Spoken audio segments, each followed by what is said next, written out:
Shalom. Shalom. Shalom. Shalom. Haleluya. Terpujilah nama Tuhan yang senantiasa mencurahkan rahmat damai sejahteranya di tengah-tengah kita. Karena memang Dia Yesus anak domba Allah yang telah menyerahkan segala miliknya untuk kita. Dia rela menjadi miskin supaya kita semua kaya, diberkati berlimpah oleh Tuhan. Amin. Mari saat ini kita datang dengan segenap hati untuk menyembah Yesus yang sudah memberikan segalanya bagi kita. Dia anak domba yang sudah memberikan nyawanya untuk kita. Datanglah dengan segenap hati, dengan segenap jiwa, kekuatanmu sebagai penyembah Tuhan saat ini, sebagai rumah doa bagi Tuhan. Haleluya. Sebelum kita masuk dalam ibadah, kita berdoa lebih dulu bersama. Saya jemput kita sama-sama bersehati berdoa. Haleluya. Terima kasih Tuhan Yesus, Engkau yang layak dari selama-lamanya sampai selama-lamanya kami sembah, kami tinggikan, muliakan. Karena memang Engkaulah penebus hidup kami. Engkaulah Tuhan karunia keselamatan bagi kami. Engkau anak domba Allah yang telah berkorban segalanya supaya kami menerima karunia tak terbatas dalam hidup kami ini Tuhan.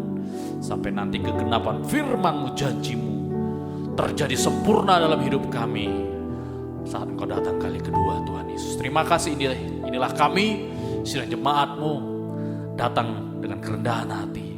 Kami datang dengan segenap hati, segenap jiwa kekuatan kami Tuhan. Kami datang untuk memuji kebesaran-Mu, menyembah Tuhan. Kami datang sebagai rumah doa-Mu Bapa. Layakkan kami semuanya sidang jemaat-Mu di rumah-rumah masing-masing. Kami di sini Tuhan, berkati Tuhan. Biar Roh Kudus Allah mengurapi hati, pikiran, perasaan, angan-angan kami.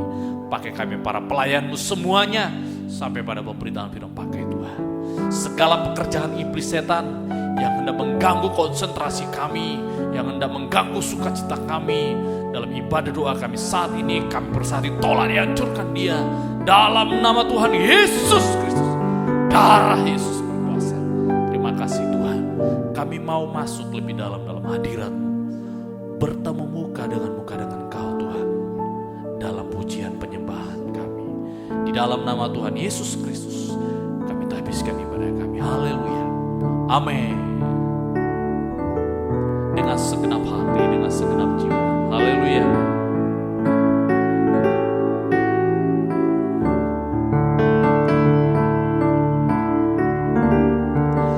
Dengan segenap hati, dengan segenap jiwa, dengan kekuatanku, ku sembah Kau Tuhan. Dalam kekudusan-Mu ku angkat tanganku,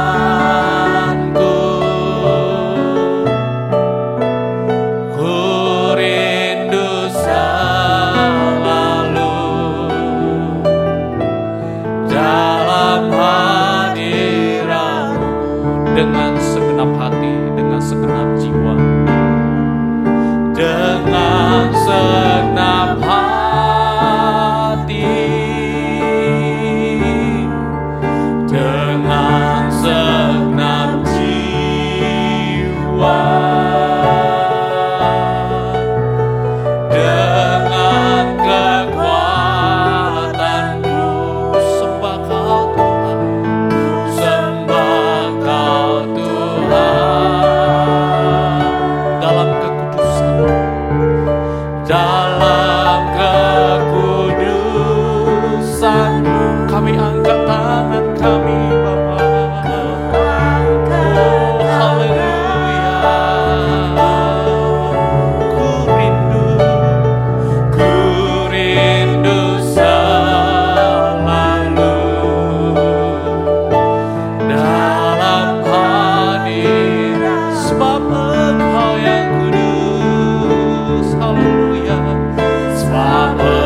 dengan segenap hati, dengan segenap hati, dengan segenap jiwa, dengan kekuatanku, ku sembah Kau Tuhan. Dalam kekudusan-Mu ku angkat tanganku, ku angkat tanganku. Kami rindu, haleluya, ku rindu selalu dalam hadirat-Mu, sebab Engkau yang kudus, sebab Engkau yang kudus, Anak domba Allah, darah-Mu tercurah di atas Kalvari, sebab Engkau yang layak terima pujian,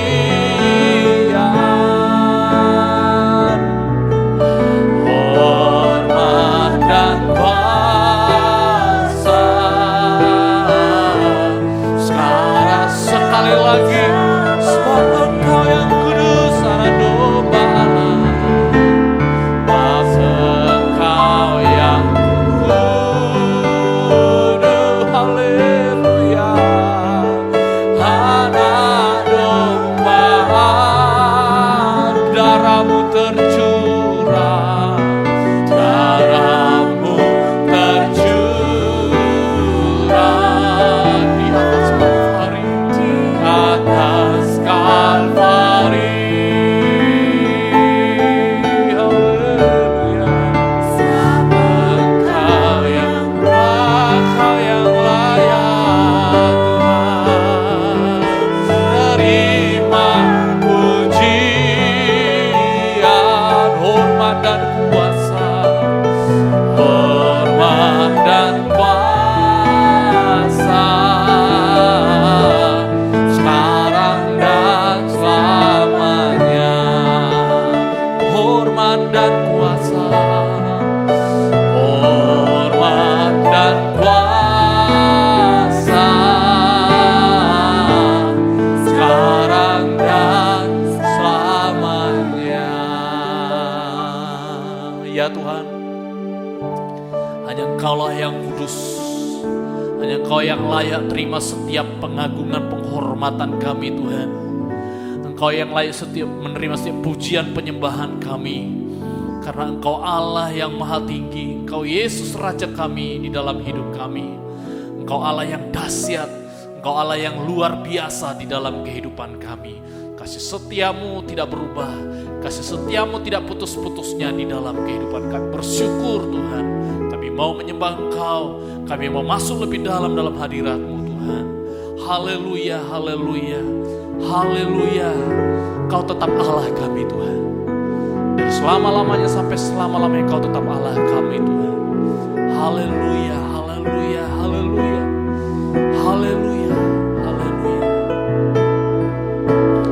Betapa dahsyat Engkau Tuhan, pencipta segala yang ada, dulu, sekarang, sampai selamanya. Hanya Engkau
sama-sama bangkit berdiri. Kita akan datang menyembah Tuhan. Tuhan yang dahsyat, Tuhan yang luar biasa. Dia pencipta segalanya, Dia layak kita agungkan. Dulu, sekarang, sampai selalu, hanya Engkau Tuhan, hanya Engkau Tuhan. Tak terselami pikiranmu, tak terukur panjang setiamu. Dulu, sekarang, sampai selamanya, hanya Engkau Tuhan. Ku sembah, sembah Engkau, kami sembah Kau Yesus, hanya Engkau Allah di hidupku.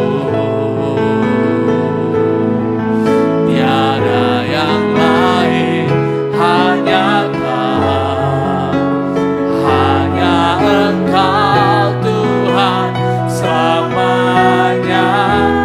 Kau tetap Allah walau dunia semua bergoncang, tak tergoyahkan. Kau tetap. Sekali lagi ku sembah Kau Tuhan, ku sembah Engkau Yesus, hanya Engkau Allah di hidupku. Tiada yang lain, hanya Kau, hanya Engkau Tuhan selamanya. Kau tetap Allah walau dunia semua bergoncang, tak tergoyahkan. Kau tetap, Kau tetap Allah, Kau tetap, Kau tetap Allah kami selamanya. Kau tetap Allah.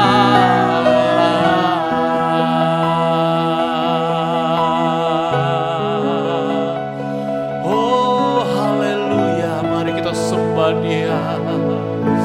Angkat hatimu, angkat suaramu. Dia Allah yang dahsyat, Dia tetap Allah kita selama-lamanya. Dia tetap Allah yang setia, Dia tetap Allah yang maha kuasa. Walau dunia bergoncang, walau dunia berlalu, Dia tak berubah, Dia tak berubah. Kasih setianya selalu baru, kasih setianya tak putus-putus di dalam hidup kami. Haleluya. Kau Allah yang dahsyat, Kau tetap Allah kami. Kau tetap Allah yang benar Tuhan, Kau tetap Allah yang hidup, Kau tetap Allah yang berkuasa. Kau pencipta segala-galanya, Kau tetap Allah di atas segalanya. Kau tetap Allah yang tak tertandingi, Kau tetap Allah yang terhebat, Kau tetap Allah yang luar biasa. Haleluya. Oh haleluya Tuhan, padamu kami berserah Tuhan. Kaulah sumber kekuatan kami, Kaulah sumber pengharapan kami. Terima kasih Tuhan, terima kasih Tuhan. Kami agungkan kedahsyatan-Mu, kami agungkan kuasa nama-Mu, kami tinggikan tahta-Mu, kami tinggikan Tuhan korban-Mu. Haleluya, haleluya, haleluya, haleluya. Tiada seperti-Mu Tuhan, tiada seperti-Mu Yesus, tiada seperti-Mu. Kaulah Raja kami, Kau yang berkuasa dari selama-lamanya Tuhan. Kaulah tetap Allah kami, tak pernah berubah kesetiaan-Mu, tak pernah berubah kebaikan-Mu, tak pernah berubah kemurahan hati-Mu Tuhan, tak pernah berubah anugerah-Mu. Oh, ajaiblah, ajaiblah kuasa-Mu Tuhan. Kaulah penolong kami, penolong yang selalu tepat waktu, indah bagi kami. Kau paling mengerti Tuhan. Haleluya, haleluya. Kau Allah yang tak pernah membiarkan meninggalkan kami Tuhan. Kau Bapa sungguh-sungguh baik, Kau Bapa sangat-sangat baik, Kau Bapa teramat baik bagi kami Tuhan. Tiada seperti-Mu Bapa, tiada seperti-Mu Bapa. Kami bersyukur Tuhan, kami berterima kasih mempunyai Bapa seperti Engkau Tuhan. Di tengah-tengah keadaan dunia yang bergoncang, manusia rebah di sana sini, tetapi Kau Tuhan tetaplah menjadi penolong kami. Kami tidak takut, tidak getar, kami tidak khawatir, tidak cemas Tuhan. Karena Engkau Allah di atas segalanya. Engkau tabib di atas segala tabib. Engkau Raja di atas segala raja Tuhan. Biarlah teguhkan, kuatkan iman kami senantiasa Tuhan. Teguhkan pengharapan penyerahan kami di dalam Engkau. Terima kasih Tuhan Yesus, terima kasih Bapa. Terima kasih Tuhan. Mari sidang jemaat ini kasih Tuhan. Kita akan persiapkan hati kita untuk mendengarkan firman Tuhan. Bagi yang kuat berdiri tetaplah berdiri, yang tidak kuat duduk tidak apa-apa.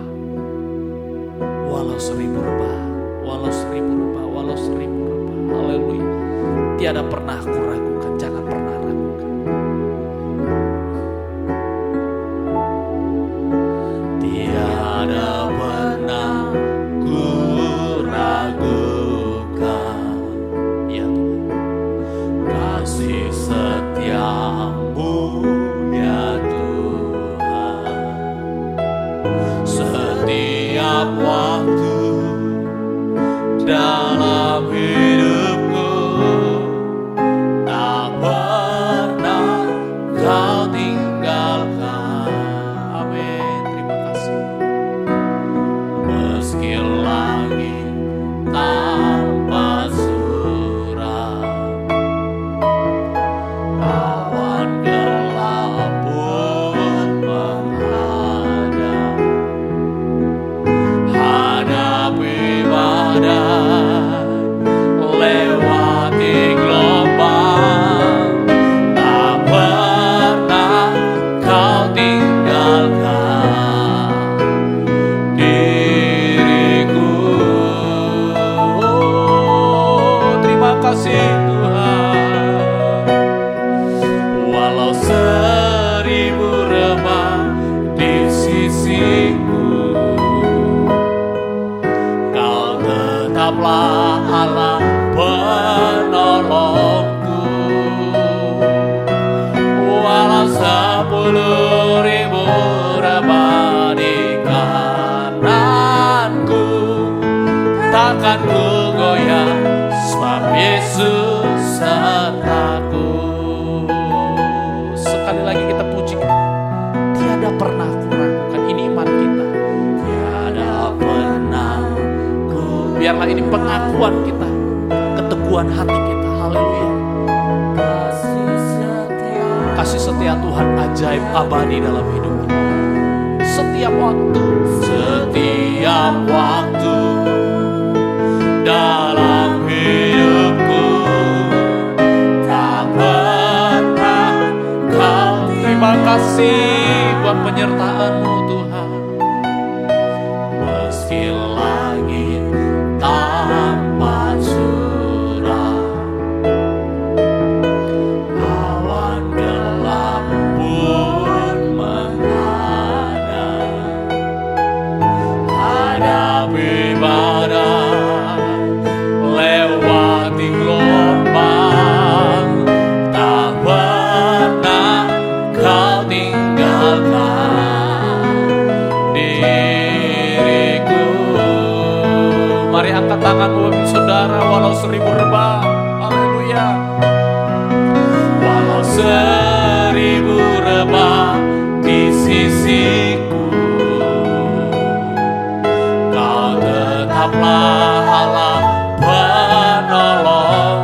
ku goyah, sebab Yesus. Sekali lagi, walau 1000 rebah, haleluya.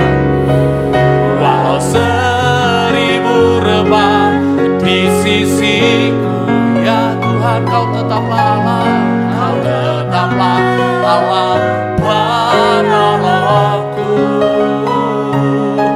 Walau 10.000 rebah di kananku, takkan ku goyah, sebab Yesus. Takkan ku goyah, haleluya.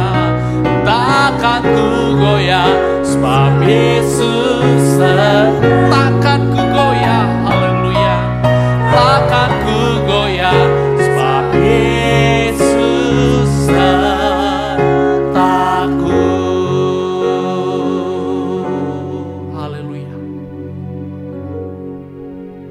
Mari sidang jemaat yang dikasihi Tuhan, saya ajak untuk kita satu di dalam doa untuk menyambut kebenaran firman Tuhan, untuk mendorong kita supaya kita bisa tekun di dalam kehidupan kita, dalam doa-doa penyembahan kita.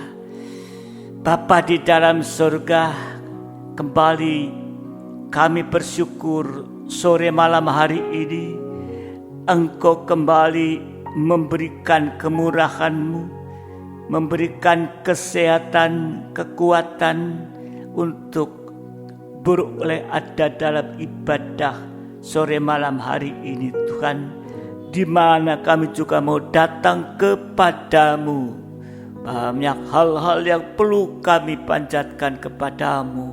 Untuk itu mari urapi kami, tolong kami, supaya kami boleh memperhatikan firman-Mu dan mendorong kami untuk ada dalam kehendak rencana-Mu yang indah. Terima kasih Bapa, terima kasih. Kami menyadari ada kuasa-kuasa yang masih mau mengganggu di dalam pemberitaan firman-Mu, dalam doa dan penyembahan. Kami mengundang kuasa nama-Mu untuk usir, perintahkan semua kuasa roh, perintahkan kamu keluar dalam nama Tuhan Yesus Kristus.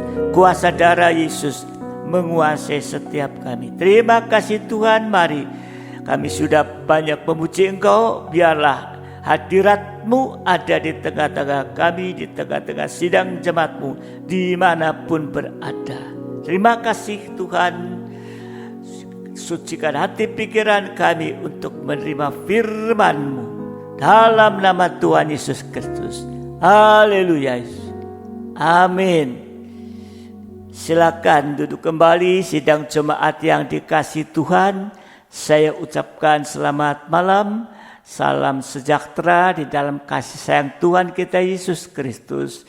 Mari kita sudah memuji, menyembah Tuhan, dan biarlah sekarang kita mau untuk membuka hati pikiran kita untuk firman Tuhan. Biar firman Tuhan yang merupakan kehendak Tuhan mendorong kita untuk ada di dalam doa-doa dan selanjutnya yang sesuai dengan kehendak Tuhan. Sidang jemaat yang dikasihi Tuhan, kita hari-hari ini sedang mempelajari yaitu percikan darah yang ke-7 yang dialami Yesus, yaitu kubur Yesus dijaga. Kita sudah membahas di dalam ibadah raya kemarin, ya, kalau kubur Yesus dijaga itu atas permintaan imam-imam dan orang Farisi.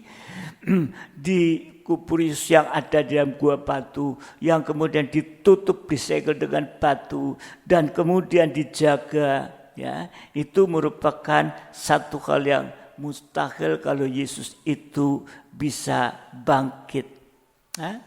Tetapi saudara dikasihi Tuhan, inilah merupakan kemustahilan. Sudah enggak mungkin rasanya, ya. Tapi saudara dikasihi Tuhan, ternyata Yesus bangkit, menunjukkan kuasa. Dia bangkit, sekalipun sudah dijaga, disegel dan semua. Mustahil lah. Tapi ternyata kemustahilan itu, ya, bisa ditembus oleh kuasa Yesus. Kita sudah mempelajari 3 kemustahilan yang menembus dari zaman ke zaman. Zaman Allah Bapa, zaman Allah Anak, zaman Allah Roh Kudus. Ya, itu di dalam ibadah raya. Kemudian di dalam PA, saudara dikasih Tuhan, para imam dan orang Farisi meminta kepada Pilatus itu dan mengatakan waktu Yesus itu masih ada, dia mengatakan akan mati dan bangkit pada hari ketiga. Mereka mengatakan Yesus itu adalah penyesat ini. Ya, inilah yang kita hadapi di akhir zaman ini juga, di mana kedatangan Yesus kedua kali, yaitu salah satu tandanya, yaitu tanda utama kedatangan Yesus kedua kali, yaitu penyesatan. Nah ini, untuk itu kita berada di akhir zaman ini, kita harus hati-hati, ya, harus jaga dan hati-hati, ya, karena banyak penyesat yang ada. Ya, ini bagaikan kita, ya, menghadapi ajaran sesat. Ya. Ada 3 macam ajaran sesat dalam PA kemarin, yaitu memutarbalikkan pengajaran yang benar, dan juga ya, angin yang menentang dari depan. Ajaran Bileam, ajaran Nikolas, ajaran orang Farisi. Dan ajaran setan ini, ajaran yang mempelajari seluk-beluk setan ini. Sehingga saudara dikasih Tuhan, ya, kalau ada angin ini sampai angin begitu kencang, ya, maka akibatnya itu enggak ada matahari, bulan dan bintang. Ini sudah dijelaskan. Nah, untuk menghadapi semua itu, saudara dikasih Tuhan, kita harus punya usaha, bukan usaha semata, tapi kita punya usaha di dalam ketekunan. Ini sudah sering disampaikan bicara tentang ketekunan. Ya, ketekunan dalam 3 macam ibadah pokok itu terus didengungkan. Tapi mari sore malam hari ini kita akan melihat tentang ketekunan. Ya. Kalau di saat akhir zaman sekarang ini, ya, begitu majunya teknologi yang menyediakan banyak hal, ya, saya katakan yang instan, cepat. Ya. Karena sudah terbiasa, ya, serba instan, cepat. Ya. Nah, tanpa disadari, seringkali itu nanti akan melahirkan juga mental yang instan. Tahu instan, mie instan, cepat. Ya. Nah, saudara dikasih Tuhan ini, ya, sehingga kalau kita punya, ya, mental instan, sudah maunya instan, mau cepat aja itu. Ya. Akhirnya gak mau untuk berjuang keras menghadapi apapun. Gak mau berjuang keras, gak mau sabar menunggu hasilnya. Ya. Masa sekarang tanam, besok sudah tumbuh. Ya, maunya kan seperti instan itu, enggak mau disirami, disiangi dan lain sebagainya ini. Semua mintanya serba mudah, serba cepat. Ya, yang penting menyenangkan.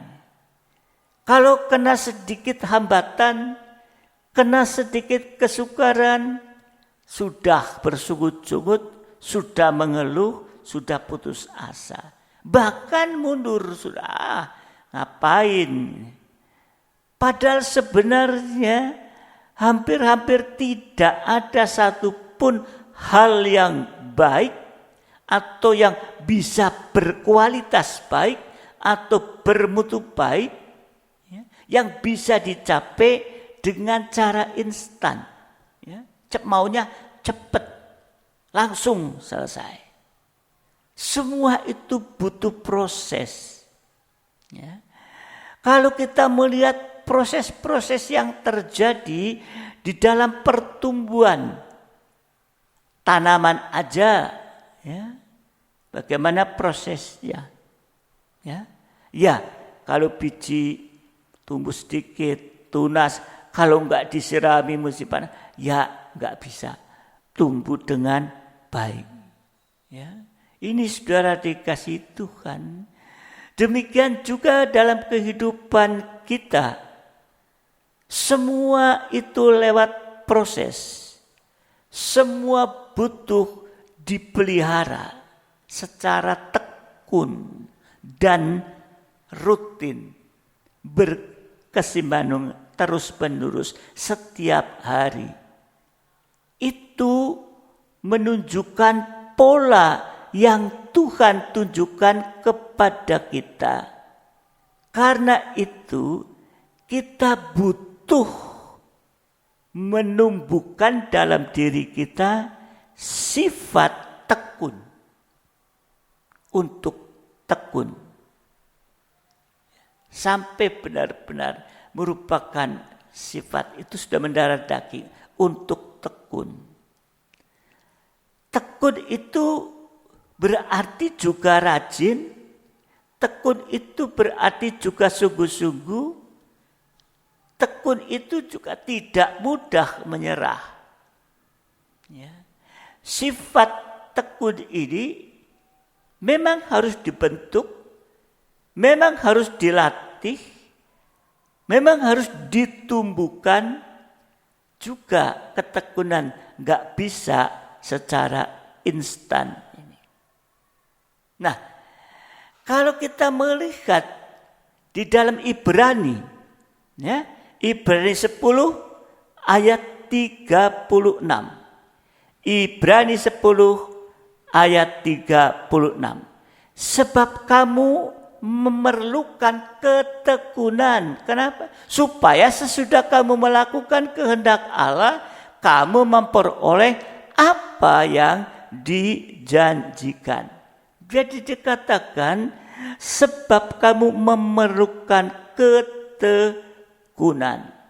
Nah, kenapa kita harus memerlukan ketekunan? Kenapa kita harus tekun? Ya, yang pertama, kalau kita lihat secara jasmani, ketekunan ini juga dibutuhkan, ketekunan ini juga diperlukan dalam segala usaha kita. Orang yang tekun akan lebih tahan dalam menghadapi hambatan, menghadapi kesulitan, dan lebih tabah. Ya. Kalau berusaha, ya, ada ketekunan, orang seperti ini, ya, akan tabah, sabar, dan gigih. Gak mudah menyerah. Orang tekun juga enggak pakai alasan ini dan itu. Juga enggak menunda-nunda melakukan kewajibannya. Nah, sebaliknya orang berusaha mencari solusi. Mau belajar dari kegagalan. Kegagalan itu merupakan satu pelajaran yang baik. Ya. Sehingga kita bisa lebih maju lagi. Kalau dalam perusahaan untuk menentukan masuk dalam tahun depan, lihat pas data. Lihat tahun yang lalu. Apa kekurangannya? Kok gagal? Itu menjadi pelajaran. Harus dibenahi. Kalau yang tahun lalu bagus, ya berhasil, ya itu harus dijaga dan diteruskan. Ini membutuhkan ketekunan. Saudara dikasih Tuhan. Jadi ketekunan, kenapa harus tekun? Yaitu supaya kita bisa usaha apapun bidangnya, itu akan bisa terus bertumbuh dan meningkat. Yang kedua, kenapa kita harus tekun? Hari-hari ke depan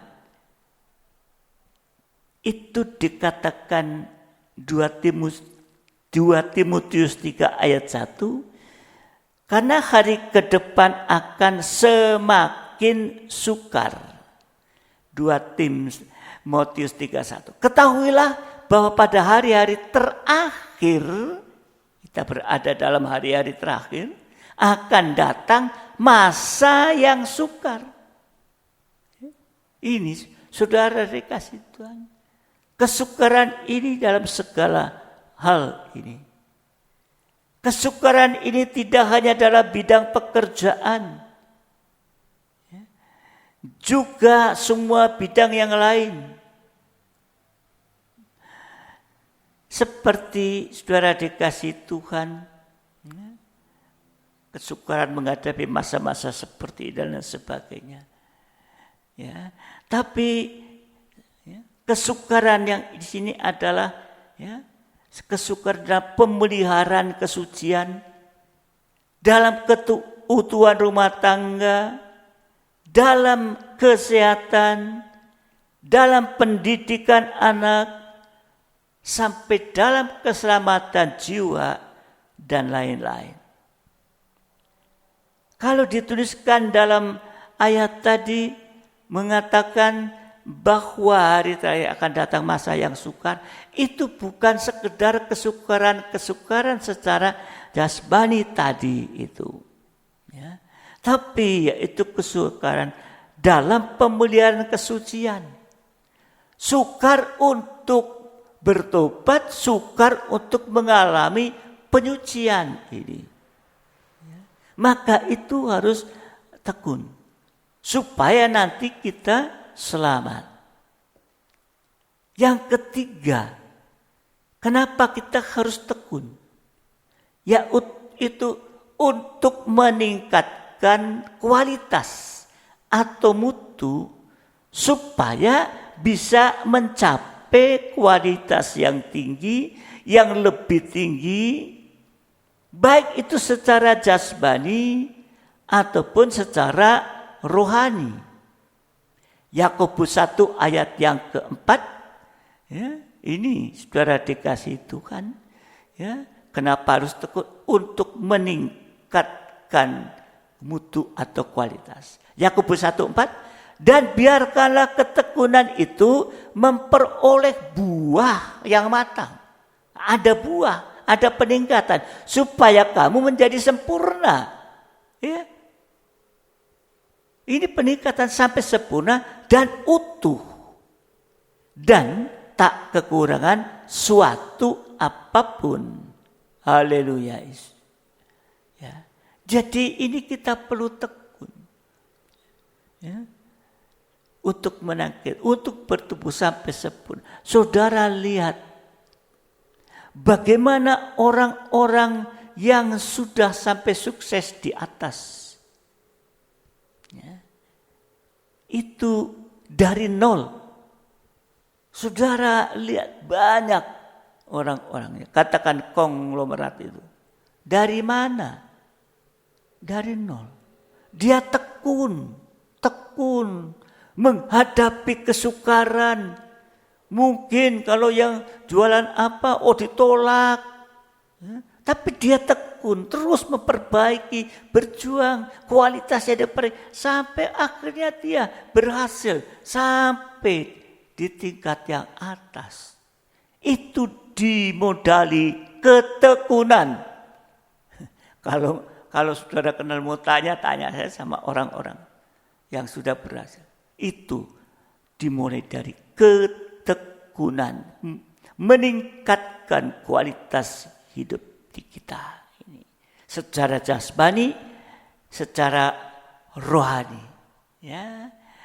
Tadi untuk memperoleh buah yang matang supaya kamu menjadi sempurna dan utuh, tak kekurangan suatu apapun ini. Yang keempat, ya, tekun secara jasmani itu lebih mudah. Karena biasanya hasilnya langsung kelihatan lebih cepat, lebih nyata. Tapi tekun rohani biasanya itu memang kita akui lebih sulit. Karena seringkali tidak atau belum kelihatan hasilnya secara langsung. Orang yang gak bisa, orang yang gak mau tekun dalam hal-hal jasmani, biasanya juga gak mau tekun dalam hal-hal yang rohani.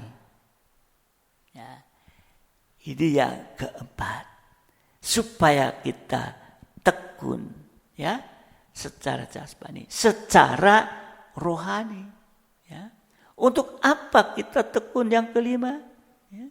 Sebab tekun itu adalah bagian kita yang harus kita lakukan, ya, dengan sebaik mungkin, supaya Tuhan juga bisa melakukan bagian Tuhan.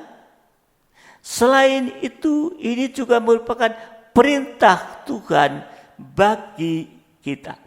Ibrani 10:36. Ya, Ibrani 10:36. Sebab kamu memerlukan ketekunan, ya. Kamu memerlukan ketekunan supaya sesudah kamu melakukan kehendak Allah, kamu memperoleh apa yang dijanjikan itu. Ya. Ini bagian kita yang harus kita lakukan dengan sebaik mungkin ini. Ya. Perintah Tuhan, ya, juga kita lakukan dengan tekun itu, ya, maka kamu akan memperoleh apa yang dijanjikan Tuhan. Tuhan janjikan dengan firman, kita akan terima. Yang keenam, kenapa kita harus tekun? Ya. 6, Tuhan memberikan berkat-berkat baik secara jasmani, lewat usaha atau pekerjaan yang saudara lakukan dengan tekun. Ya. Tuhan tidak ingin umatnya itu malas. Kalau malas belajar sama siapa? Semut. Ya.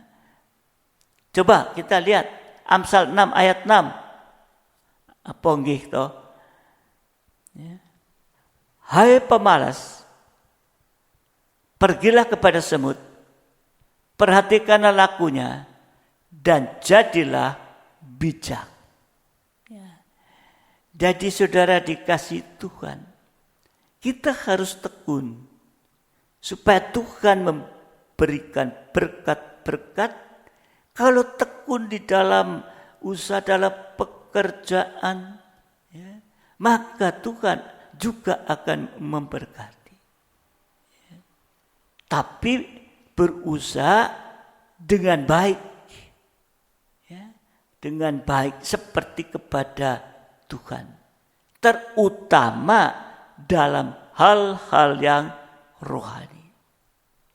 Yang ketujuh, kenapa harus tekun? Supaya tidak jadi batu sandungan. Roma 2 ayat 24. Roma 2 ayat 24. Seperti ada tertulis, sebab oleh karena kamulah nama Allah dihujat di antara bangsa-bangsa lain, menjadi batu sandungan karena enggak bisa memenuhi kebutuhan hidupnya, sehingga menghalalkan segala cara. Ya. Untuk itu kita harus tekun tadi. Ya. Tadi yang keenam, Tuhan memberkati berkat-berkat jasmani lewat usaha pekerjaan kalau kita tekun dengan baik. Ya. Ini tidak menjadi batu sandungan. Ya. Dan yang kedelapan, ketekunan ini supaya kita memperoleh hasil tadi. Ya. Hasil atau pahala. Yaitu kalau kita menyelesaikan tugas-tugas atau kewajibannya. Sebaliknya, kalau tidak tekun, tidak mau menyelesaikan beban yang telah Tuhan tanggungkan ke atasnya, tidak akan mendapatkan pahala. Jadi kita harus tekun supaya bisa memperoleh pahala. Matius 21 ayat 43. Matius 21 ayat yang ke-43. Sebab itu aku berkata kepadamu bahwa kerajaan Allah akan diambil daripadamu dan akan diberikan kepada suatu bangsa yang lain menghasilkan buah kerajaan itu. Ya, saudara dikasihi Tuhan, kita harus bertekun menyelesaikan tugas kewajiban dengan penuh tanggung jawab supaya bisa memperoleh hasil atau pahala. Dan kenapa harus tekun? Yang terakhir, yang ke-10, yaitu 1 Timotius 4 ayat 16. 1 Timotius 4 ayat 16. Awasilah dirimu sendiri dan awasilah ajaranmu. Bertekunlah dalam semuanya itu, karena dengan berbuat demikian engkau akan menyelamatkan dirimu dan semua orang yang mendengar engkau. Jadi kita harus bertekun supaya kita sampai mendapat keselamatan jiwa. Jangan sampai memulai dalam roh, tapi mengakhiri dengan daging. Kita harus tetap tekun, setia sampai akhir. Galatia 3 ayat 3. Galatia 3 ayat 3. Ya. Adakah kamu sebodoh itu? Kamu telah mulai dengan roh. Maukah kamu sekarang mengakhirinya di dalam daging ini? Ya. Tapi kita harus tetap tekun, setia sampai garis akhir. Matius 10 ayat 22. Matius 10 ayat 22. Dan kamu akan dibenci semua orang oleh karena namaku, tetapi orang yang bertahan sampai pada kesudahannya akan selamat. Ya, orang yang bertahan dalam ketekunan itu akan selamat. Nah, mari kita akan lihat contoh. Ya, kalau tadi kita sudah bicara kenapa harus tekun. Ya. Nah, kita akan lihat contoh-contoh orang yang beriman. Ya, kita lihat jelas yang pertama, kita akan lihat Yesus. Ya. Yesus terus bertekun dalam ketaatan melakukan kehendak Bapa di surga, sehingga lewat ketekunan dalam ketaatan Yesus menyelesaikan semua tugas yang ditugaskan dari Bapa dengan baik, dengan tuntas, hanya dalam waktu 3,5 tahun saja. Ya, ini saudara dikasihi Tuhan.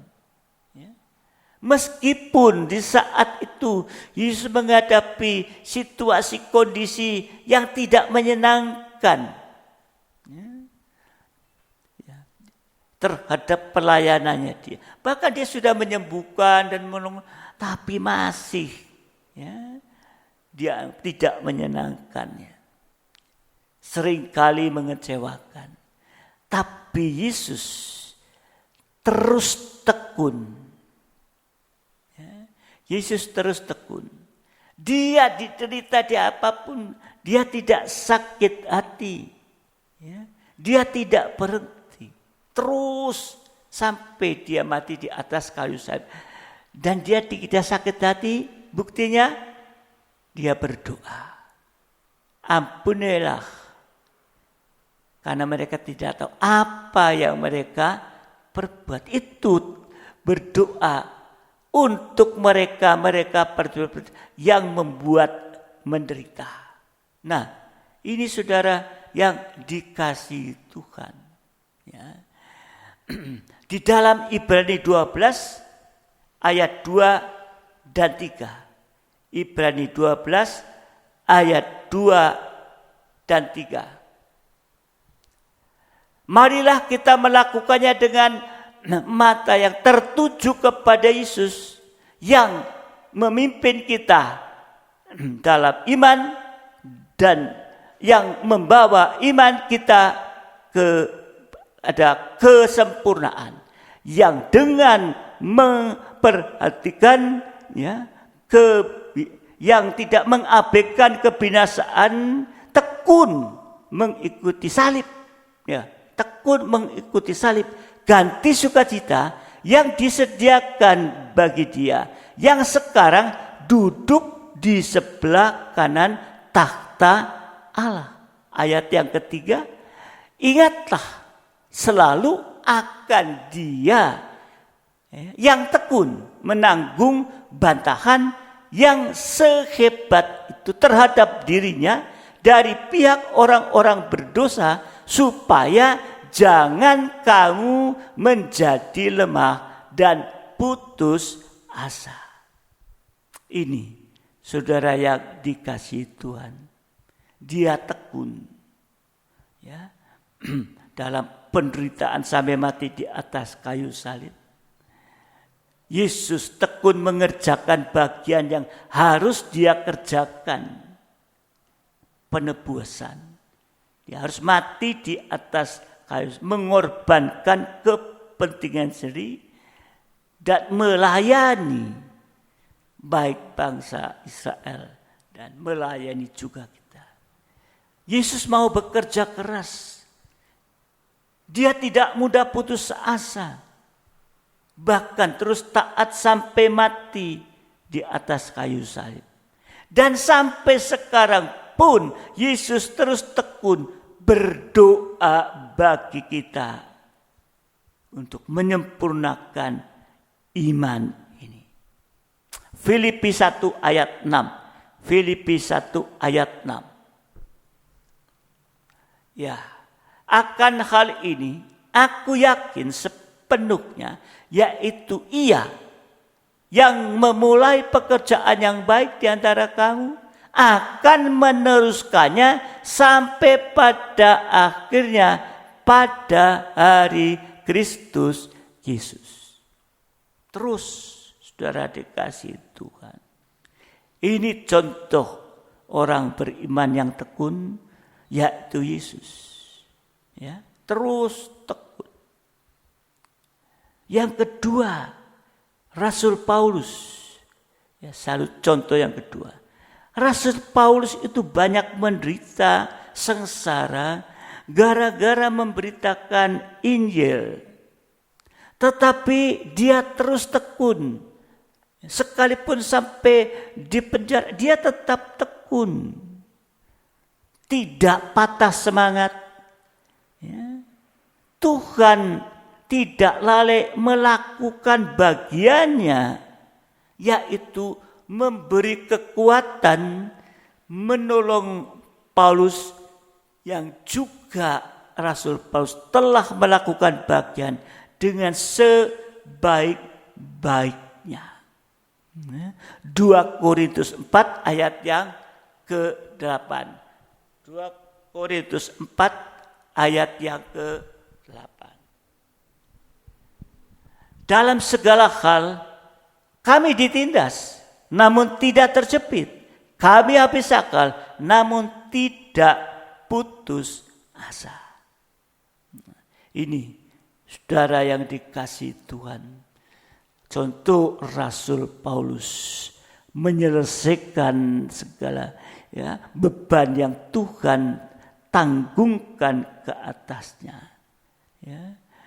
Di sini Rasul Paulus apa yang dikerjakan bagaikan satu contoh, satu resep keberhasilan. Ini ditujukan untuk Timotius. Juga untuk kita yang rindu jadi indah di hadapan Tuhan. Tekun terus. Dalam penderitaan tekun terus. Di penjara Rasul tekun terus. Ini menghadapi akhir zaman tadi. Ketekunan ini sangat dibutuhkan. Contoh yang lain Abraham. Selama kurang lebih 100 tahun Abraham terus mengembara, hidup sebagai orang asing dalam tenda karena mentaati panggilan Tuhan. Nah, itu dalam kisahnya, dalam Kejadian 12. Kenapa bisa? Karena Abraham terus tekun memelihara dan menumbuhkan iman dan ketaatan. Sejak awal perjalanan, terus tidak dibiarkan pudar atau luntur imannya, sampai akhirnya ia disebut bapak orang beriman. Ibrani 11 ayat 8, Ibrani 11 ayat yang ke-8. Karena iman Abraham taat, ketika ia dipanggil untuk berangkat ke negeri yang akan diterimanya menjadi milik pusakanya.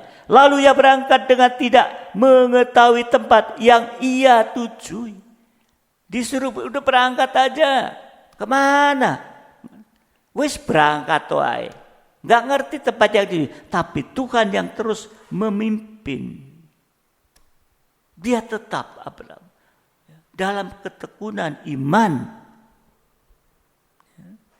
menghadapi apapun, tekun dalam iman.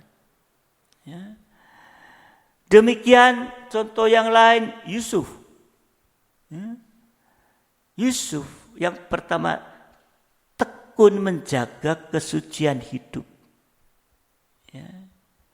Sekalipun Yusuf masuk dalam banyak kesulitan, banyak celaka, meskipun faktanya tampaknya memang mengecewakan, tapi Yusuf tetap hidup benar di hadapan Tuhan.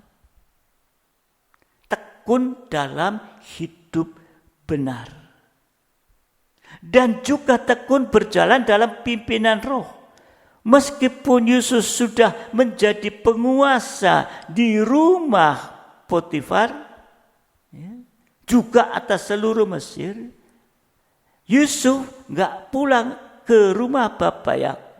Meskipun itu mudah bagi daging, tapi Yusuf terus tekun berjalan dalam pimpinan roh. Sehingga dengan demikian semua janji yang telah Tuhan nyatakan kepada Yusuf digenapi. Dia tetap tekun menjaga kesucian sampai digoda oleh istri Potifar. Enggak. Tekun menjaga kesucian. Ini contohnya Yusuf. Dan tekun jalan dalam pimpinan Roh Kudus. Enggak. Oh, aku sudah menjadi penguasa. Mau apa? Karepku. Tidak seperti itu. Inilah contoh ketekunan yang harus ada juga pada kita. Kemudian contoh yang lain, Musa secara akal sangat sulit, bahkan mustahil untuk membawa keluar seluruh bangsa Israel dari tanah Mesir. Mustahil. Ya. Dibawa keluar dari tanah Mesir dan harus menghidupi mereka di padang gurun. Ya. Loh, nekat banget ya kalau dipakai dalam pikiran, nekat. Bahwa sekian jumlah orang Israel di tanah Mesir dibawa keluar ke padang gurun. Padang gurun tidak ada telo, padang gurun tidak ada apa-apa, ya, tidak ada yang jual apa. Nekat nih Musa. Ya, kalau dipikir, bawa mau dikasih makan apa? Ini saudara dikasih Tuhan. Secara akal sulit, bahkan mustahil. Ini saudara dikasih Tuhan. Ya. Mau dikasih makan apa? Terus berjalan sekian lama 40 tahun sampai masuk ke Kanaan. Apalagi menghadapi yaitu bangsa yang tegar tengkuk. Gak tahu berterima kasih. Dan berulang kali melawan Musa. Namun Musa tetap tekun melakukan perintah Allah oleh karena dia yang diperintahkan untuk membawa Israel keluar dari tanah Mesir. Itu perintah. Apapun kesulitannya, dia tetap tekun melakukan perintah Allah yang sulit. Tapi Allah pun melakukan bagian daripada Allah itu yang memerintahkan itu, menolong dan menguatkan Musa. Jadi kita saudara dikasih Tuhan, ya. Kalau diperintahkan ya, pekerja di perusahaan, diperintahkan melakukan ini, sono pergi ke sana, ya lakukan, pasti akan diberikan bekal, betul, diberikan ongkos yang levelnya harus naik pesawat. Yang levelnya naik apa. Tapi diberi.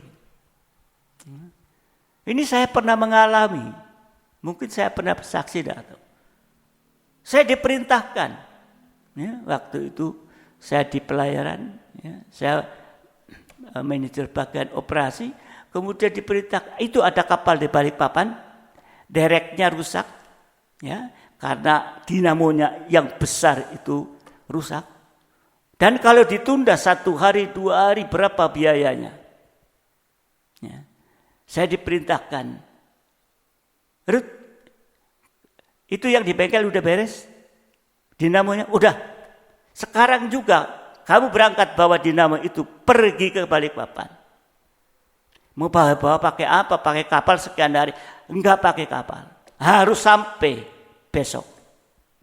Waduh. Ya. Dinamo itu kan gede banget. Akhirnya pergi, waktu itu masih ada penerbangan borak. Ini mau nggak bisa. Ya, sudah penuh. Nggak bisa. Ini berat. Sudah, saya bayar. Ya, berapa kursi? Ya, jangan dijual, saya bayar. Asal barang ini, ya nggak bisa, nggak muat. Terus saya bilang, ukur. Ya, saya diukur. Di mana? Di belakang kokpit. Pintu masuk. Masukin situ. Pas. Kopilot yang di kokpit enggak bisa keluar. Pramugari enggak bisa masuk. Oke? Bayar semua itu. Ya. Sekarang saya tinggal minta dong. Kalau disuruh tinggal minta, bos ini akhirnya sekian banyaknya. Yang enggak peduli dia bayar kasih. Kalau ada perintah, apalagi dari Tuhan, perintah Tuhan dilakukan, Tuhan pasti tolong. Amin. Ini buktinya Musa. Enggak masuk akal dibawa Israel ya keluar dari Mesir ke padang gurun mau dikasih makan apa. Tapi itu perintah Tuhan. Makanya Israel bisa sampai di tanah Kanaan, di padang gurun jalan selama 40 tahun ini. Ya, ini ketekunan. Ya. Musa, ya, diomelin, diapain, ya, tetap. Kalau Tuhan perintah, Tuhan pasti akan genapi. Tuhan akan tolong. Untuk itu kalau kita taat perintah Tuhan, tidak usah khawatir. Janji Tuhan pasti akan digenapi. Amin. Kita melihat satu lagi. Ya, kita lihat satu lagi. Elia. Ya, ini contoh yang harus ada pada kita. Elia. Meskipun Tuhan sudah berjanji untuk menurunkan hujan, namun hujan itu tidak diberikan secara instan. Tuhan sudah janji turun hujan, tapi enggak diberikan secara instan. Langsung enggak. 1 Raja-Raja 18 ayat 11. 1 Raja-Raja 18 ayat 11. Dan sekarang engkau berkata, pergilah, katakan kepada Tuanmu Elia. Ya, ayat yang ke-12 kita sambung ayat 12. Ya. Mungkin terjadi apabila aku sudah pergi daripadamu, roh Tuhan mengangkat engkau ke tempat yang tidak ku ketahui. Kalau aku sampai kepada Ab untuk memberitahukannya dan engkau tidak didapatinya, ya, tentulah ia akan membunuh aku pada hambamu ini. Dari sejak kecil takut akan Tuhan. Ya, saudara dikasih Tuhan. Ya. Tuhan janji turunkan hujan tapi tidak instan. Setelah Elia berdoa sampai 7 kali, baru hujan itu turun. Bukan karena Tuhan kejam, tapi karena Tuhan mau memproses Elia. Baik memproses ketekunannya dalam berdoa, juga memproses imannya goyah apa enggak, proses pengharapannya, proses keberuntungan, kebergantungan kepada Allah, dan proses kerendahan hati. Juga supaya ini jadi pelajaran bagi kita. Kalau Tuhan sekalipun sudah janji, ya, tapi kita harus juga tekun. Seperti Elia, 7 kali berdoa baru hujan turun. Ya, Tuhan bukan gantung, bukan, tapi sedang memproses ini. Nah, ini saudara yang dikasih Tuhan, ini merupakan contoh-contoh yang nyata, yang ada tertulis di dalam Alkitab dan bukan kata orang. Lalu bagaimana cara untuk bertekun? Bagaimana cara untuk bertekun? Secara jasmani, ada banyak cara yang biasa dipakai untuk mendorong orang supaya mau bertekun. Ya. Selama tidak memakai cara-cara yang salah atau berdoa di hadapan Tuhan, kita masih boleh memakai cara-cara netral itu. Tapi sebenarnya Tuhan sudah memberikan cara-cara yang lebih baik dan bisa diterapkan untuk hal-hal perkara-perkara jasmani, juga terutama untuk hal-hal perkara rohani. Ya. Caranya bertekun yang pertama, kita harus hidup benar di hadapan Tuhan. Tanpa hidup benar, tanpa hidup suci, Tuhan enggak bisa bekerja dalam orang tersebut. Yesaya 59 ayat 1 dan 2. Yesaya 59 ayat 1 2. Sesungguhnya tangan Tuhan tidak kurang panjang untuk menyelamatkan, dan pendengarannya tidak kurang tajam untuk mendengar. 2. Tetapi yang merupakan pemisah antara kamu dan Allahmu adalah segala kejahatanmu, dan yang membuat dia menyembunyikan diri terhadap kamu sehingga ia tidak mendengar ialah segala dosamu. Ini jadi saudara dikasihi Tuhan, cara untuk kita bertekun hidup benar di hadapan Tuhan, ya. Kalau nggak ada hidup benar suci, Tuhan nggak bisa bekerja. Nggak bisa bekerja artinya nggak bisa menyalurkan kuasa, nggak bisa menyalurkan pertolongan, nggak bisa menyalurkan berkat-berkatnya karena ada yang menghalangi itu. Justru iblis yang akan bekerja dan membinasakan jiwa ini.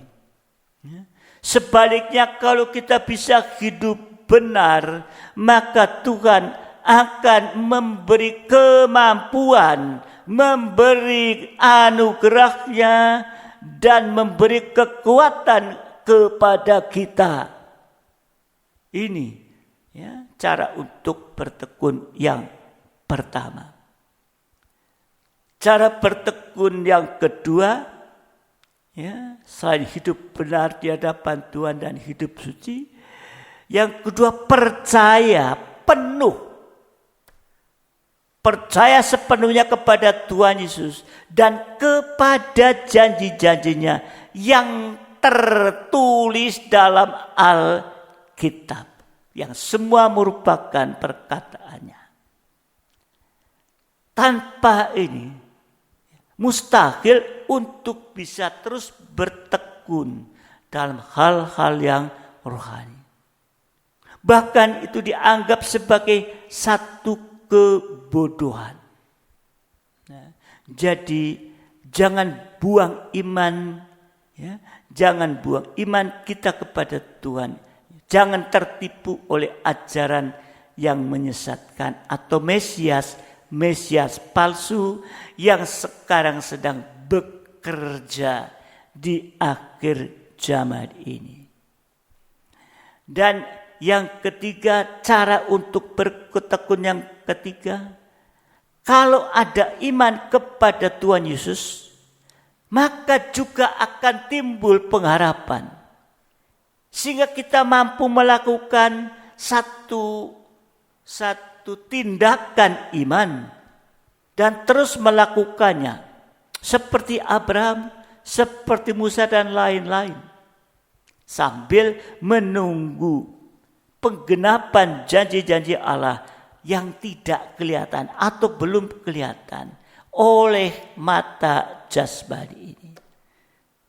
Terus bertekun dalam pembacaan firman Tuhan, karena dari firman itu akan timbul iman. Iman timbul dari mendengar firman Tuhan. Sehingga kita terus bertekun. Ya, sampai saudara dikasih Tuhan, kita ada iman, ada pengharapan. Yang keempat, tekun berdoa. Ini kunci juga, tekun berdoa. Ini satu rahasia kemenangan yang Paulus bagikan kepada jemaat-jemaat. Roma 12 ayat yang ke-12. Roma 12 ayat yang ke-12. Bersukacitalah dalam pengharapan, sabar dalam kesesakan, dan bertekun dalam doa. Kita lihat Kolose 4 ayat 2. Ya. Jadi kita yang keempat caranya ya bertekun dalam doa. Ini salah satunya rahasia kemenangan. Bertekunlah dalam doa, dan dalam pada itu berjaga-jagalah sambil mengucap syukur. Kita bertekun dalam doa, dalam ucapan syukur. Dan kita harus berjaga-jaga. 1 Tesalonika 5 ayat 17. 1 Tesalonika 5 ayat 17. Tetaplah berdoa.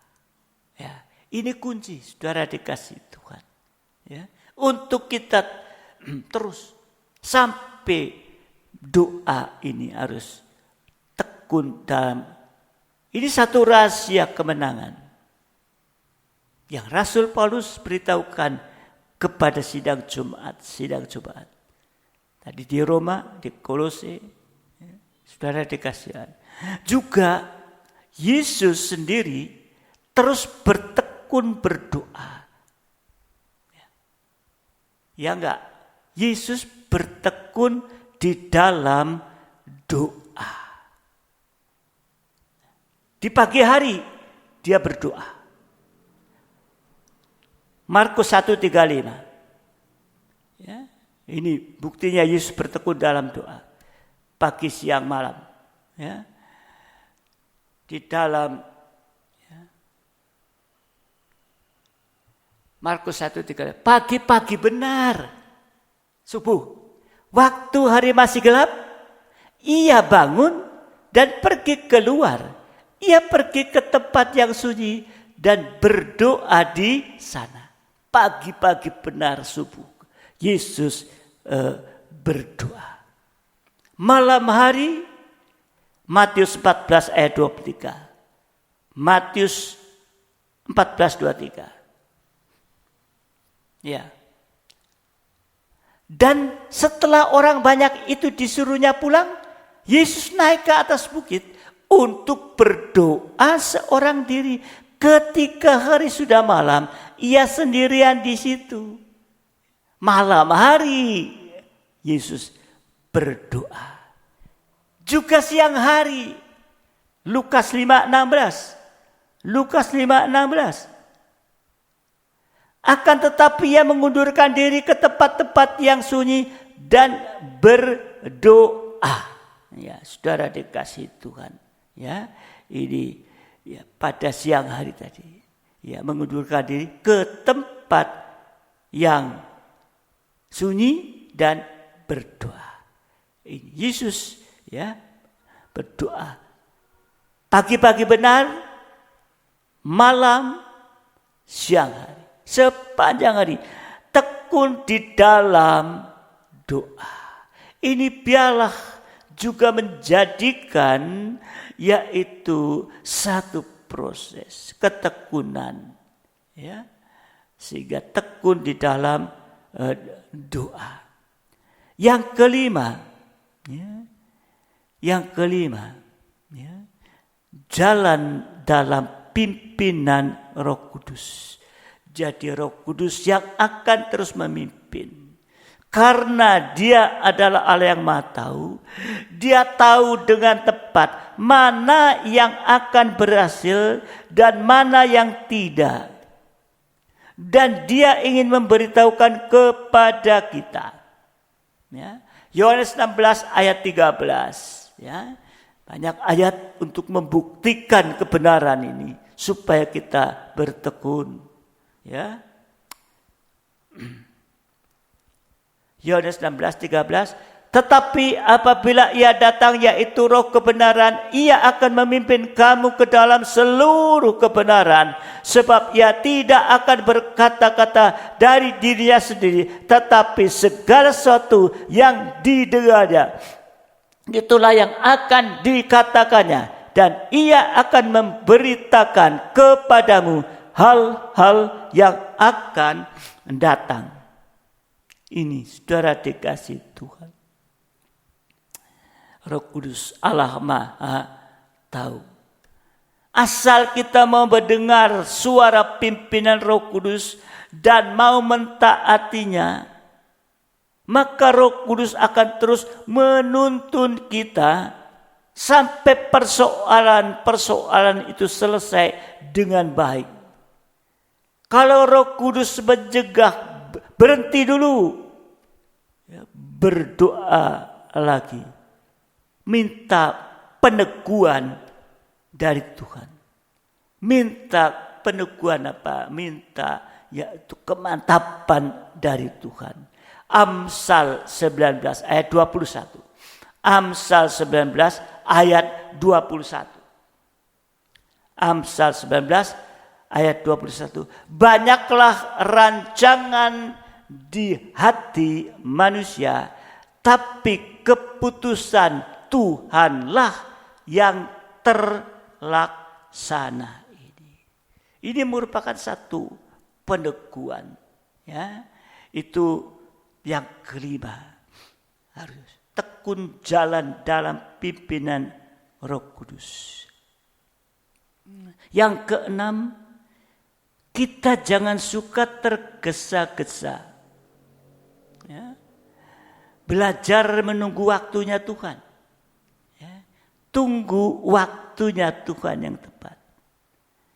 Tuhan punya perhitungan waktu yang tepat untuk setiap kita. Amin. Dia tahu waktu yang tepat buat kita. Tapi seringkali kita mau minta instan, cepat-cepat.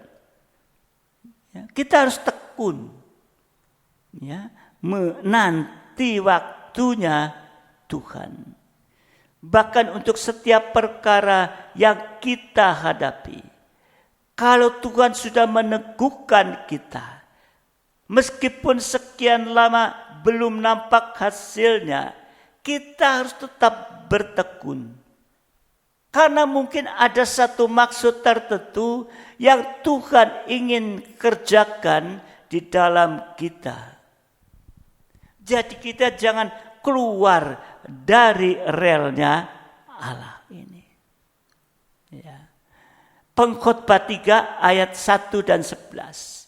Pengkhotbah 3 ayat 1 dan 11. Untuk segala sesuatu ada masanya. Untuk apapun dibawa lagi ada waktunya. Ya, terus 11.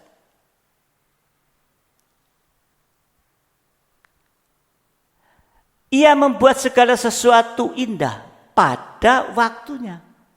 Bahkan ia memberikan kekekalan dalam hati mereka. Tetapi manusia tidak dapat menjalani pekerjaan yang dilakukan Allah dari awal sampai pada akhir. Ini. Kita harus menunggu waktu Tuhan. Jangan tergesa-gesa. Atau sama dengan jangan mau instan itu. Jangan keluar dari relnya Allah. Waktunya Tuhan, waktu yang tepat. Tuhan sudah tahu, Tuhan sudah memperhitungkan ini. Di dalam ketekunan, saudara dikasih Tuhan, ya, ya kalau kita mau bertekun, ya, cara yang bertekun adalah yang ketujuh. Ya, yang ketujuh. Kalau kita melihat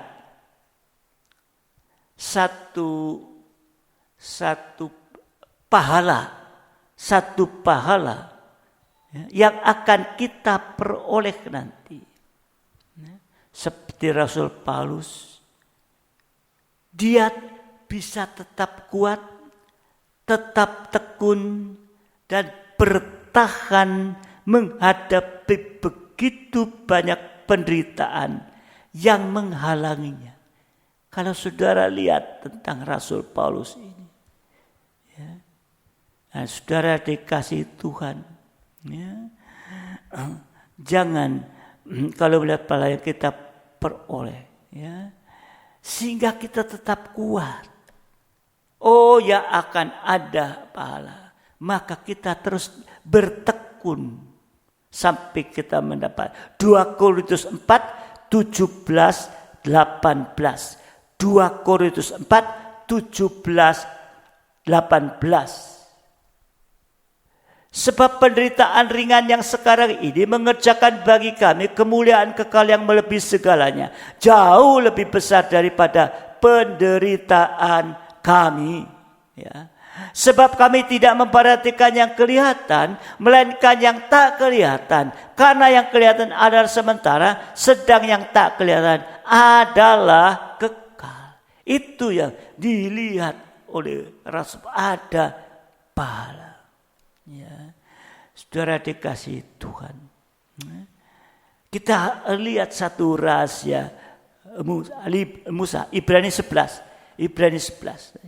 Ya, Ibrani 11, 26-27. Ya.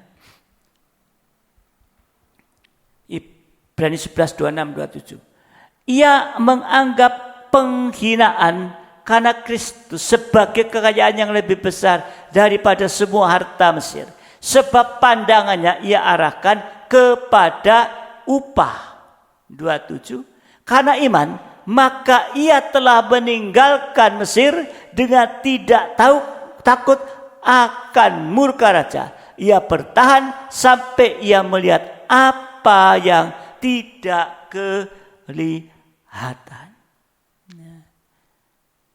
Karena itu, minta Roh Kudus untuk membuka, untuk mencelikkan mata rohani kita, sehingga kita bisa melihat pahala yang sedang menanti bagi kita, sehingga kita bisa kuat dan terus bertekun. Ya. Saudara dikasih Tuhan, ya. Untuk itu mari kita banyak bertekun, bergumul. Ya. Selanjutnya mau menyangkal diri, pikul salib demi hasil yang kekal nanti. Kalau kita mau melakukan bagian kita, maka Tuhan pun akan melakukan bagiannya, memberi kita damai sejahtera yang melampaui segala pengertian, sehingga kita bisa terus kuat untuk bertekun melakukan sebuah kehendak Allah. Ya. Saudara dikasih Tuhan, sehingga terakhir kita bisa saling menguatkan. Saling menguatkan, baik mulai dari dalam keluarga, menguatkan satu dengan yang lain. Juga dalam persekutuan tubuh Kristus. Karena dengan cara seperti ini saling menguatkan, maka kekuatan masing-masing orang akan meningkat. Sehingga kita punya kekuatan terus bertekun sampai nanti. Imamat 26 ayat 8. Pelayan siap. Ya. Imamat 26 ayat 8. 5 orang dari antaramu akan mengejar 100. Dan 100 orang dari antaramu akan mengejar selaksa. Dan semua musuhmu akan tewas di hadapan oleh pedang. Ya. Ini saudara, kita harus mau saling menguatkan ini. Mulai dari dalam keluarga. Jadi Tuhan menghendaki supaya kita terus bertekun, terus bersungguh-sungguh dalam mengerjakan segala sesuatu yang kita hadapi. Baik dalam hal-hal jasmani, terutama hal-hal rohani, sepanjang umur hidup kita, sehingga terus menghasilkan buah-buah yang baik, yang berkenan kepada Allah. Dan semua itu akan jadi pahala dan kemuliaan bagi kita untuk kekal. Pengkhotbah 9 ayat 10. Pengkhotbah 9 ayat yang ke-10. Segala sesuatu yang dijumpai tanganmu untuk dikerjakan, kerjakanlah itu sekuat tenaga. Karena tak ada pekerjaan, pertimbangan, pengetahuan, dan hikmat dalam dunia orang mati. Kemana engkau akan pergi. Jadi saat-saat kita diberi kesempatan untuk mengerjakan apa yang harus kita kerjakan sekuat-kuatnya. Ya. Sebab nanti kalau sudah dipanggil Tuhan, tidak bisa melakukan itu. Saat-saat inilah menjelang kedatangan Tuhan kali kedua, kita mau untuk bertekun baik dari apa yang sudah kita bahas tadi dan menjadi bagian yang besar, yaitu bertekun dalam ibadah dan pelayanan dalam pengembalaan, bertekun dalam 3 macam ibadah pokok. Itu semua tadi merupakan satu yang membawa, yang ada di bawah daripada pokok ketekunan itu, sehingga kita akan bisa saatnya mendapatkan pahala.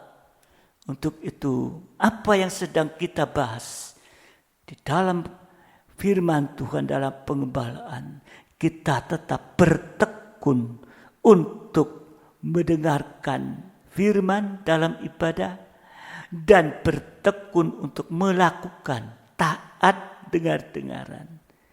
Apapun resikonya seperti Abraham, tapi hasilnya nanti kita akan lihat, kita akan capai.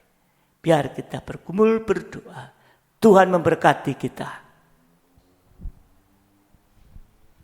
Saya undang sidang jemaat, mari kita bangkit berdiri bersama-sama.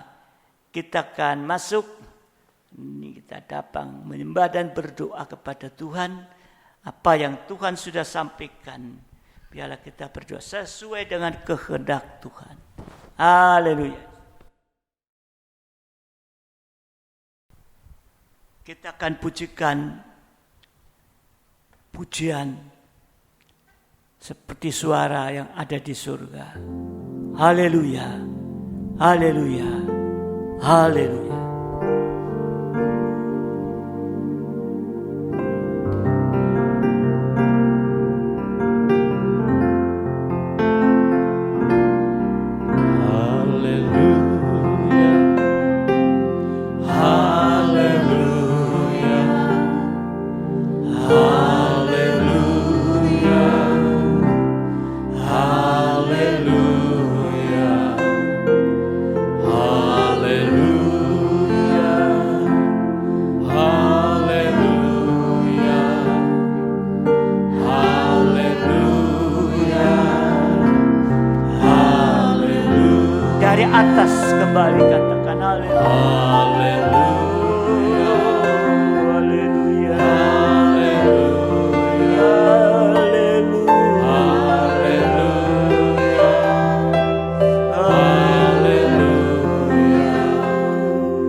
dalam himpunan yang besar.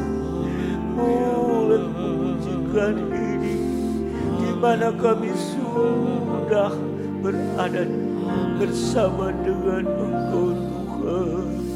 Haleluya. Biarlah itu boleh terjadi dalam hidup ini. Namun firman-Mu pada malam hari ini menunjukkan Tuhan banyak kekurangan yang masih ada pada kami Tuhan. Kami masih belum bisa benar-benar bertekun Tuhan. Oh haleluya. Kadang kami bertekun, kadang masih belum bisa bertekun terus Tuhan. Untuk itu firman-Mu malam hari ini sudah memberikan penjelasan kepada kami Tuhan, supaya kami boleh bertekun dan harus bertekun di dalam kehidupan akhir zaman ini Tuhan. Karena kami tahu hari-hari ini ke depan Tuhan, itu kesukaran itu terus ada di tengah-tengah kehidupan dunia ini Tuhan. Semakin sukar Tuhan. Kami menyadari ini semua ada di dalam kuasa-Mu Tuhan. Untuk itu Engkau sudah mengajarkan kepada kami untuk kita tetap tekun Tuhan. Baik di dalam ibadah pelayanan, baik di dalam mendengar firman, sampai melakukan firman, taat dengar Tuhan. Ketekunan ini yang kuharapkan supaya kualitas hidup rohani ini juga bisa terus meningkat Tuhan. Ampuni Tuhan kalau masih belum sesuai firman-Mu Tuhan. Haleluya. Haleluya.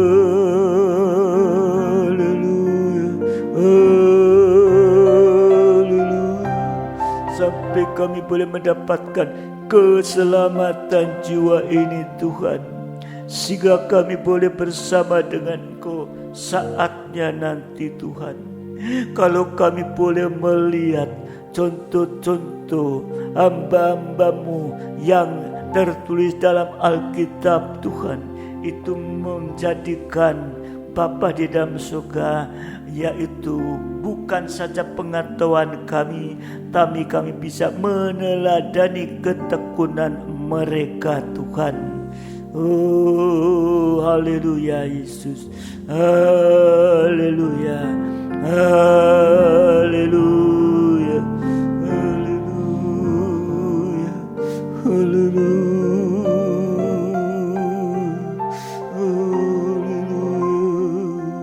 Yesus.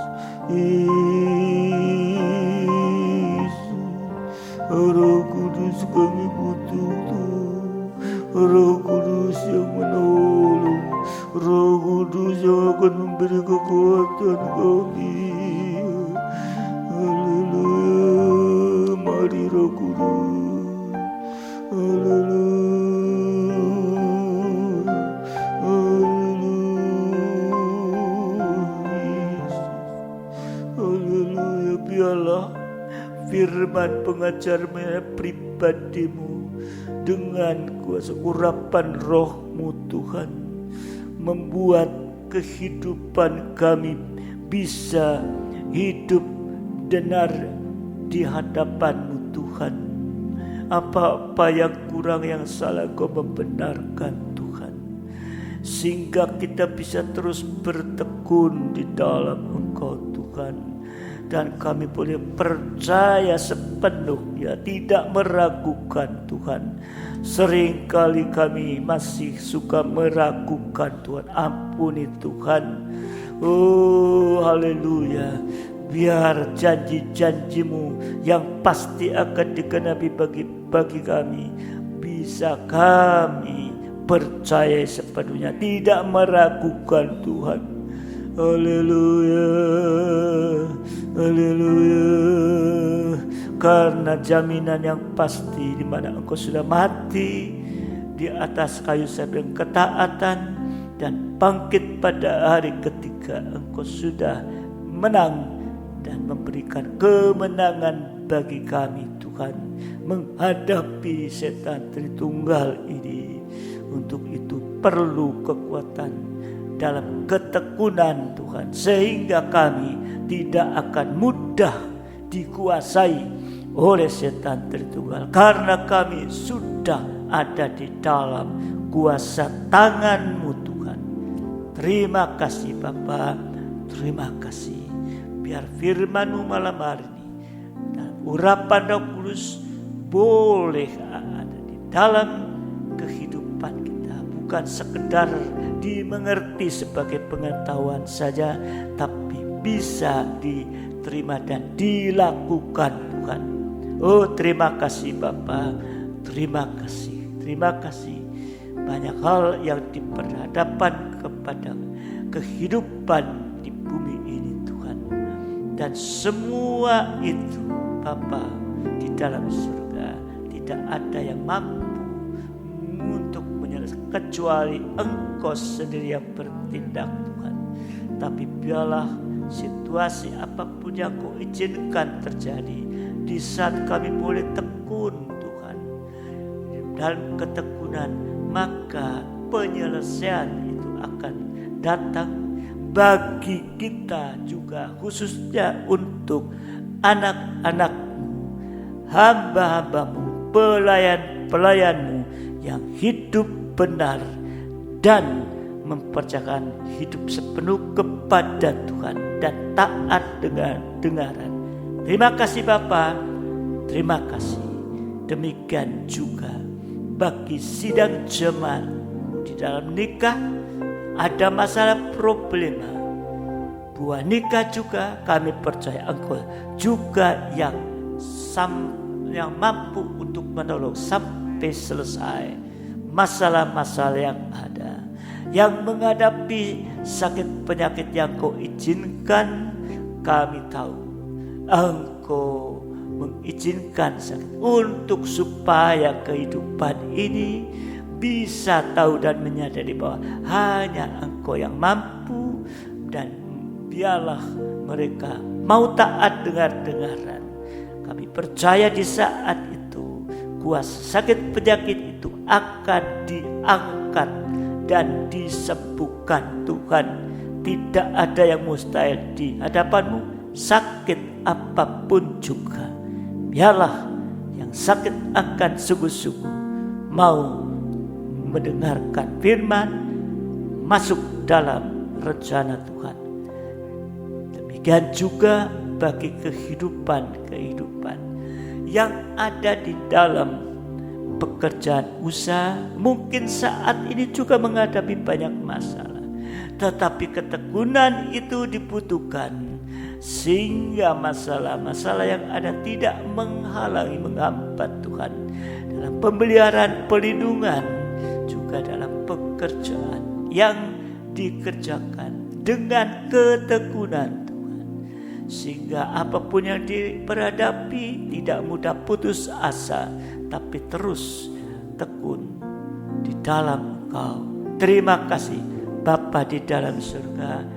Kami juga berdoa untuk situasi yang ada saat ini, di mana COVID-19 yang masih ada, bahkan di beberapa tempat ada pelonjakan.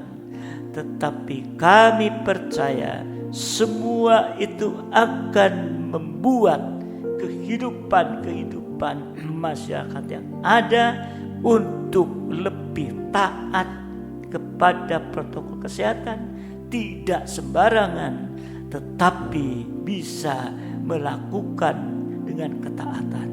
Terima kasih, dan Engkau akan meredam yaitu penularan yang ada. Terima kasih Bapa, terima kasih. Kami juga berdoa untuk situasi alam, baik banjir baik itu tanah longsor, baik itu gempa, dimanapun berada, Engkau pun akan menolong. Tuhan, mengingatkan kepada daerah-daerah yang sedang terkena bencana alam untuk juga bersandar kepadamu Tuhan. Oh, terima kasih Tuhan. Jadilah peringatan-peringatan ini daripada Engkau tidak terjadi lebih, tetapi mereka semua bisa berharap hanya kepadamu Tuhan. Oh, terima kasih Bapa. Terima kasih Tuhan. Pakai perangkat-perangkat yang ada dalam pemerintahan untuk masalah COVID-19 ini.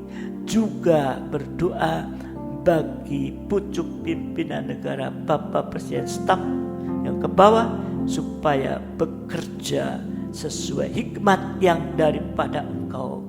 Dan hikmat itu akan datang di saat mereka takut akan Engkau. Untuk itulah berilah Bapa kepada mereka semua hikmat yang berasal dari Engkau untuk mengatasi segala sesuatu problem yang sedang ada di tengah-tengah keadaan bangsa negara ini. Baik dalam segi keamanan Tuhan, Engkau pun akan meredam semua itu. Pakai setiap aparat yang sudah ditunjuk untuk bekerja dengan benar, juga takut akan Engkau, sehingga mereka boleh menyelesaikan tugas-tugasnya dengan benar dan berhasil. Tuhan, terima kasih Bapa, terima kasih Engkau memberkati setiap hamba-hambamu, pelayan-pelayan, untuk bisa bertugas dengan sukacita, dengan sungguh-sungguh berkobar-kobar. Demikian sidang Jumat untuk bisa juga ibadah-ibadah berkobar-kobar. Bagi sidang Jumat yang belum mendapat kemurahan untuk masih bisa mengikuti online ini, tolong mereka Tuhan. Mungkin ada juga yang mempunyai fasilitas tapi tidak mempergunakan. Oh, ampuni mereka, ampuni Tuhan, supaya mereka tidak mengacukan Engkau Tuhan, tapi mereka boleh datang kepadamu Tuhan. Karena ibadah dan pelayanan itu merupakan ucapan syukur, bukan hanya lewat mulut bibir ini, tapi merupakan satu tindakan bahwa mengucap syukur atas segala berkat-berkat yang sudah diterimanya Tuhan. Jangan satu pun, haleluya, tolong Roh Kudus, tolong, haleluya, Yesus Engkau tolong, urapan dibutuhkan atas mereka Tuhan, supaya mereka boleh menyadari Tuhan, bagi kehidupan sudah diberkati dengan begitu besar, tapi yang seringkali masih mengabaikan ibadah ini. Tuhan ampuni. Haleluya, haleluya, haleluya. Terima kasih Tuhan. Roh Kudus tolong kami semua. Terima kasih Tuhan, berkati pelayan-Mu malam hari ini. Engkau memberkati dengan kekuatan, damai sejahtera, kesehatan, kasih karunia meliput kami semua Tuhan. Terima kasih Tuhan, terima kasih. Sekali kami serahkan seluruh sidang jemaat-Mu dimanapun berada dan yang mendengarkan juga, supaya bisa mengikuti di dalam ibadah-ibadah yang akan datang. Dan biarlah firman-Mu terus menuntun sampai kepada pelabuhan damai sejahtera. Terima kasih Tuhan, terima kasih. Sekarang Sidang jemaat yang dikasihi Tuhan, terimalah berkat nikmat anugerah daripada Allah Bapa, cinta kasih dari Tuhan kita Yesus Kristus, serta persekutuan dan Roh Kudus menyertai kita saat ini sampai selama-lamanya, dalam berkat nama Tuhan Yesus Kristus. Mempelai pria surga yang mengasihi, yang percaya bersama saya katakan amin. Semangat malam, Tuhan memberkati kita semua sampai ibadah yang akan datang. Haleluya.